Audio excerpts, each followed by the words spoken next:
2024 কিন্তু একটা খুব অদ্ভুত বছর, কারণ সাউথ ফিল্ম ইন্ডাস্ট্রির 5খানা মাচ অ্যাওয়েটেড সিনেমার রিলিজ ডেট ছিল এই 2024 জুড়ে।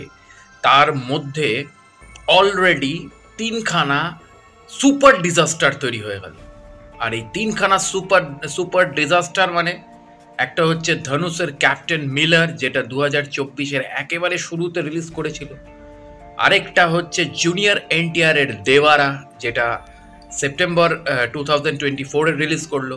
আরেকটা হচ্ছে এই গাঙ্গুয়া সুরিয়ার 2024-এর আজকে রিলিজ করলো।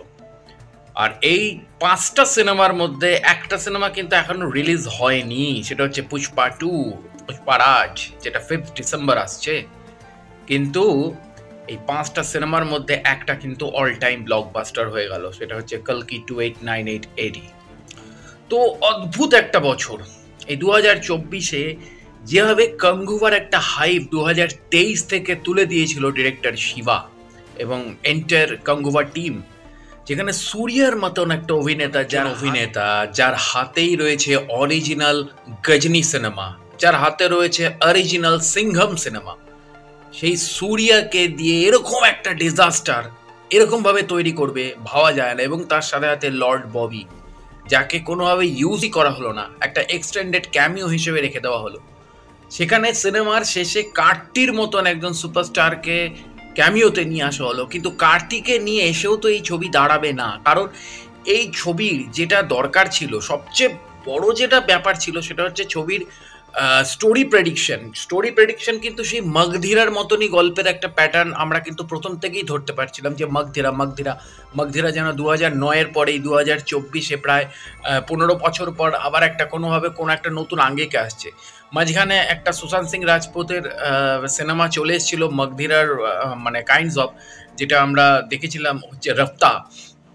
কিন্তু এখানে গাঙ্গুয়া সেই সেম প্যাটার্ন এলো, জাতিস্বরের সাথে একটা 1000 বছরের আগেকার একটা পুরনো আদিবাসী কাহিনী এবং তার সাথে সাথে বর্তমান প্রেক্ষাপট। তো গাঙ্গুবাও তাই ছিল, যেখানে ডিরেক্টর শিবা একেবারে এতটা হাইপ তুলেছিল যে এই ছবি 2000 কোটি টাকা বিজনেস করবে, সমস্ত সিনেমার রেকর্ড ভেঙে দেবে এবং সূর্যের সমস্ত সিনেমার রেকর্ড ভেঙে দেবে। কিন্তু এ তো অদ্ভুত, এখন বোধহয় কেন জানি না আমার মন বলছে ঠিক এটা শোনা কথা যে আফটার রামায়ণ রিলিজ প্রভাস নাকি ডিরেক্টরকে ধরে বেধরক ঠেঙিয়েছিল। এখন জানি না মিস্টার সূর্যা ঠেঙাচ্ছে কিনা ডিরেক্টরকে। তো এক্স্যাক্টলি ফিল্ম সিনেমা এগুলো কিন্তু একটা ডিরেক্টরস মিডিয়া, এটা কিন্তু শুধুমাত্র সুপারস্টারের ওপর চলে না। সুপারস্টারকে ডিরেক্টর যেভাবে স্বপ্ন দেখায়, সুপারস্টারও সেই স্বপ্ন দেখে, ঠিক অনেকটা সেই তিসমার খান দেখেছিলেন আপনারা, তিসমার খান, সে তিসমার খান আর অক্ষয় কুমার আর অক্ষয় খান্না জুটির মতন ডিরেক্টর ঠিক যেভাবে সুপারস্টারকে স্বপ্ন দেখায়, সুপারস্টার কিন্তু ঠিক সেইভাবেই স্বপ্ন দেখে। কিন্তু সিনেমাটাও কিন্তু সুপারস্টার দেখতে পারে না, সিনেমাটা কিন্তু রিলিজের আগে এবং মেকিং এর আগে এবং শুটিং এর আগে সেটা কিন্তু একমাত্র ডিরেক্টর দেখতে পারে। কিন্তু সেই ডিরেক্টর যদি ব্লান্ডার করে, সেই ডিরেক্টর যদি ভুল করে, তাহলে সুপারস্টারেরও ভরাডুবি হয়ে যায়।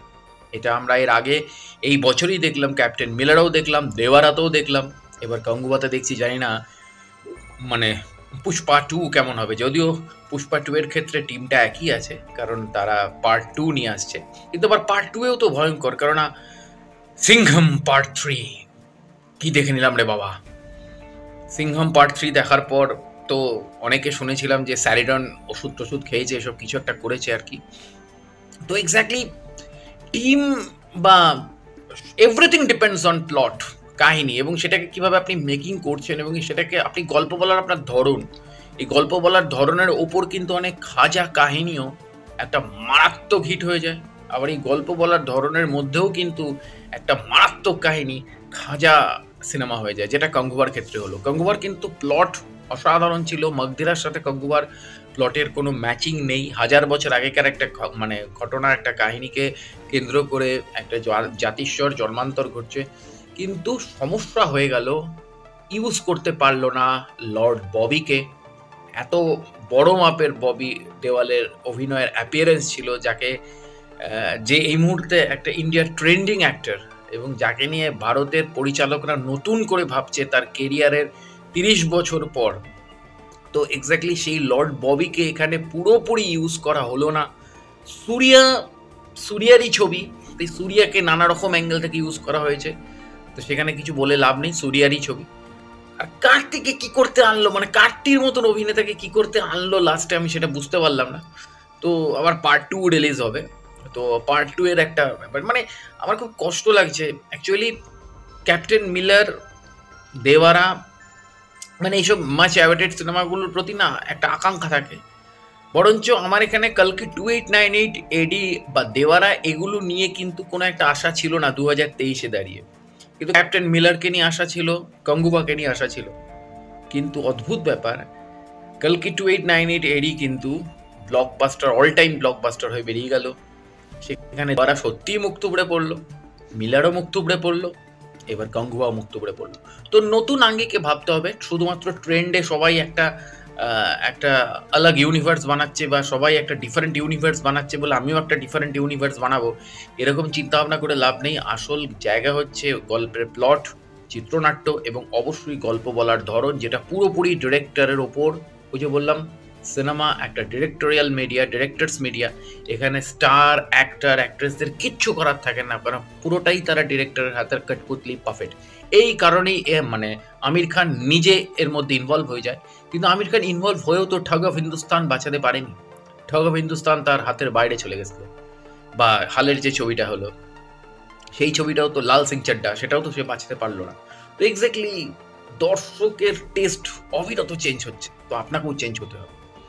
সেই কারণে অবশ্যই দেখুন গাঙ্গুবা, আমি দেখতে বারণ করবো না। একটা লাউড গ্র্যান্ডারের ছবি, আপনি গ্ল্যাডিয়েটারের সাথে এটাকে মেলাতে পারবেন, রাসেল ক্রোর গ্ল্যাডিয়েটার।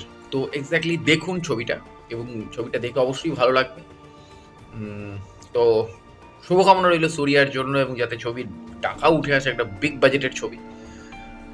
দেখা হচ্ছে পরের ভিডিওতে, জুড়ে থাকুন, নমস্কার।